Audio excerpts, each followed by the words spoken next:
हम लोग सरकार से कहना चाहते हैं, हेमंत दादा से कहना चाहते हैं कि उनके घर में भी परिवार हैं, बहू है, बेटी है, बीवी है, तो उनको भी समझना चाहिए कि एक बहन के जैसा हम लोग यहाँ पे आए हैं तो कम से कम हमारी बात को उनको सुनना चाहिए। इस वक्त आप देख रहे हैं झारखंड जोश और मैं हूँ आपके साथ। इस वक्त हम मौजूद है राजधानी रांची के राजभवन समग्र धरना स्थल में, जहाँ झारखंड राज्य आजीविका संघ के द्वारा पिछले 4 दिनों से धरना प्रदर्शन दिया जा रहा है। आइए हम इनसे जुड़ते और जानने की कोशिश करते हैं कि क्या कुछ मांग है और किन मुद्दों के साथ इतनी संख्या में लोग यहाँ धरना प्रदर्शन पे बैठे। आइए हम जानते हैं। मैं कहना चाहूँगा कि हमारे झारखंड के 24 जिला से यहाँ पे सभी पीआरपी बीएपी टोटल 1200 की तादाद में यहाँ पे एकत्रित हुए हैं और ये अनिश्चितकालीन धरना प्रदर्शन पे हम लोग यहाँ पे इकट्ठा हुए हैं।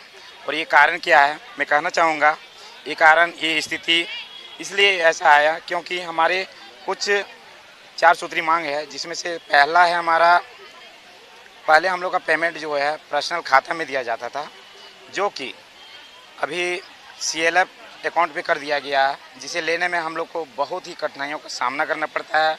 और दूसरा है हम लोग का पेमेंट जो भी मिलता है वो पेमेंट जो है एक निश्चित टाइमलाइन होना चाहिए, जो कि उसे 2 या 3 महीने के बाद हम लोग को मिलता है, जिसमें बहुत ही परेशानियों का सामना करना पड़ता है। इससे हम लोग का घर परिवार चलाने में भी बहुत दिक्कतियाँ पैदा होती हैं।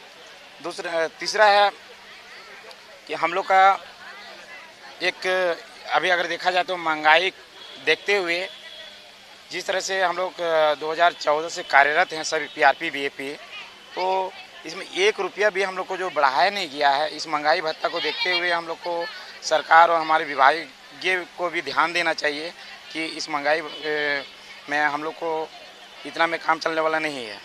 कोई भी पीआरपी या बीएपी का घर परिवार नहीं चल सकता है इतना में। उसके अलावे हम लोग जितने भी पीआरपी बीएपी हैं, इसके लिए हम लोग का विभागीय द्वारा एक पॉलिसी निकाला गया था। उस पॉलिसी के आधार पर हम लोग को कोई भी सुविधाएं यहाँ पे नहीं मिलती हैं।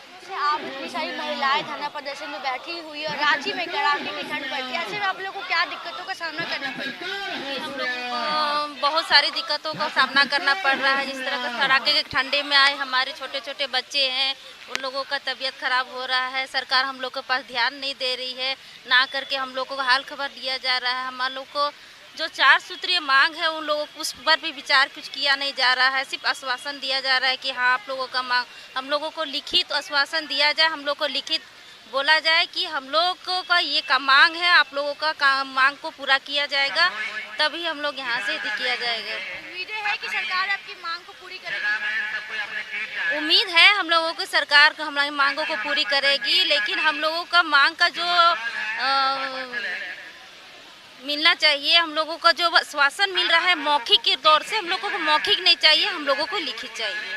सारी महिलाएं यहाँ उपस्थित हैं इस धरना प्रदर्शन पर। लगभग 4 दिनों से आप लोग धरना प्रदर्शन में बैठी हुई और इतनी कड़ाके की ठंड है। क्या कुछ एक महिला होते हुए आप लोगों को दिक्कतों का सामना करना पड़ रहा है? हम लोग को महिला होने के नाते तो बहुत सारी समस्याओं का सामना करना पड़ रहा है। जैसे कि ठंडी में तो एक तो हम लोग को ना यहाँ रहने की सुविधा है, ना खाने की सुविधा है।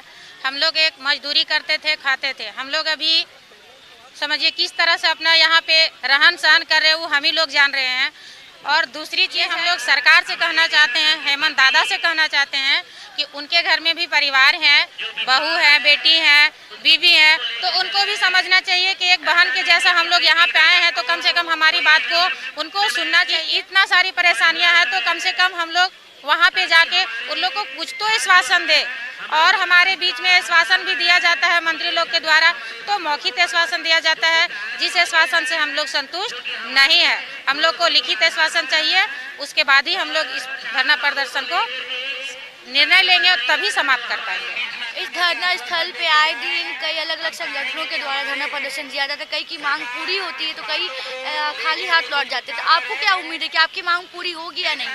हम लोग को 100% आशा है, भरोसा है, तभी हम लोग इस स्थान पे बैठे हैं कि हम लोग की मांग पूरी होगी। इसलिए हम लोग को भरोसा है कि हम लोग एक गांव में जहाँ पे जंगल झाड़ पहाड़, झारखंड नाम ही है तो जंगल झाड़ पहाड़ में हम लोग एक गरीब दीदी को, एक अंतिम व्यक्ति को, जो व्यक्ति तक कोई नहीं, सरकार का कोई भी विभाग नहीं पहुँच पाता है, उस विभाग में पहुँच के हम PRP BJP लोगों ने उन लोग को उठाने का काम किया, हर सरकारी योजना का लाभ दिलाने का काम किया।